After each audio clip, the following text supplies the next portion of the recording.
അങ്ങനെ രാവിലത്തെ ഒരുവിധം പണികളൊക്കെ കഴിഞ്ഞിട്ടുണ്ട് കേട്ടോ. അപ്പോൾ അതവിടെ ഒതുക്കിയിട്ടിട്ട് ഞാൻ നേരെ കോലായിലേക്കാണ് കേട്ടോ പോണത്. അഴിത്തട്ടം പോണത് ജസ്റ്റ് എനിക്കൊന്ന് കാണണം. അതിപ്പോൾ ചടങ്ങായിട്ടുണ്ട് ഗൈസ്, കാരണം ഒന്ന് പോണത് കണ്ടാൽ മതി. അപ്പോൾ ദേ പോയി അഴിത്തേട്ടൻ. അപ്പോൾ ഞാൻ ഗേറ്റൊക്കെ അടച്ചിട്ട് ഉള്ളിലേക്ക് വരികയാണ് കേട്ടോ. കുറേ ദിവസം എൻ്റെ ഫേസ് ആകെ ടാൻ അടിച്ചിരിക്കുകയാണ്. എന്തെങ്കിലുമൊക്കെ ഫേസിൽ ചെയ്യണമെന്ന് ഇങ്ങനെ വിചാരിക്കുന്നുണ്ട്. അപ്പോഴാണ് നമ്മൾ റീൽസിൽ ബ്ലഡ് മാസ്കിനെ കുറിച്ച് കാണുന്നത്. ആൽഫ് ഗുഡ്നസിൻ്റെ തന്നെ അലോവേരയുടെ ജെല്ലും ഫ്ലാക്സ് സീഡ് ജെല്ലും പിന്നെ ബീട്രൂട്ട് പൗഡറും കേട്ടോ ഞാൻ ഇതിനകത്ത് എടുത്തിരിക്കുന്നത്. ഞാൻ ഓൾറെഡി യൂസ് ചെയ്തതാണ്, എനിക്ക് നല്ല റിസൾട്ട് ഉണ്ടായിരുന്നു. അപ്പോൾ വീണ്ടും ഞാൻ യൂസ് ചെയ്യാമെന്ന് വിചാരിച്ചു.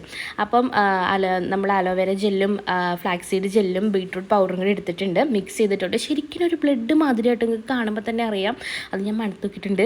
അത് നമ്മൾ അങ്ങനെയല്ലോ, എന്തെങ്കിലും കിട്ടിയിട്ടുണ്ടെങ്കിൽ മണത്ത് നോക്കണമല്ലോ. അത് നല്ല ബീട്രൂട്ടിൻ്റെ ഒക്കെ ഒരു സ്മെല്ലാട്ടോ എനിക്ക് കിട്ടിയത്. പിന്നെ അതേ ഞാനത് പാക്കറ്റ് നല്ലൊരു തണുപ്പ് നമ്മുടെ സ്കിന്നിനും ഹെയറിനൊക്കെ ബെറ്റർ ആയിട്ടാണ് ഈ ബീട്രൂട്ട് പൗഡറും അലോവേര ജെല്ലും ഫ്ലാക്സ് സീഡ് ജെല്ലൊക്കെ. അപ്പോൾ ഒരു 15 മിനിറ്റ് ഞാൻ റെസ്റ്റ് ചെയ്യാൻ വെച്ചിട്ട് ഞാനത് വാഷ് ചെയ്ത് കളഞ്ഞിട്ട്. നിങ്ങൾക്ക് 20 മിനിറ്റ് വേണമെങ്കിലൊക്കെ വയ്ക്കാം. ഞാൻ 15 മിനിറ്റ് വെച്ചോളൂ. അടിപൊളിയാണ് ഗൈസ്, നിങ്ങൾ വേഗം ഒന്ന് ട്രൈ ചെയ്ത് നോക്കിയോളൂ കേട്ടോ, അടിപൊളിയാണ്.